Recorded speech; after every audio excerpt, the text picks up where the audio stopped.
Positive energy ഉണ്ടോ? Definitely negative energy ഉണ്ടാവണം. നമ്മളെപ്പോൾ മരിക്കുന്നു അപ്പോൾ തന്നെ 9 പ്രാണനും നമ്മുടെ ബോഡി വിട്ടു പോകും. ഒരു പ്രാണൻ മാത്രം നമ്മുടെ ബോഡിയിൽ അവശേഷിക്കും. ആ പ്രാണൻ്റെ പേരാണ് ധനുഞ്ജയം അല്ലെങ്കിൽ തനുഞ്ജയം എന്ന് പറയുന്ന പ്രാണൻ.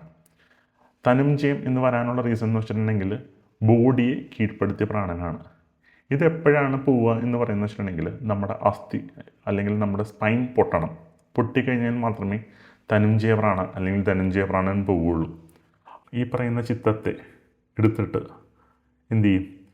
ഈ പറയുന്ന പോലെ യക്ഷി പൂജകൾ അല്ലെങ്കിൽ യക്ഷി സമർപ്പണം ചെയ്തിട്ട് അവരെ രക്ഷസായിട്ട് മാറ്റാറുണ്ട്. എന്നിട്ട് അവരുടെ വേണ്ട യാമനകൾക്ക് വേണ്ടി യൂസ് ചെയ്യും.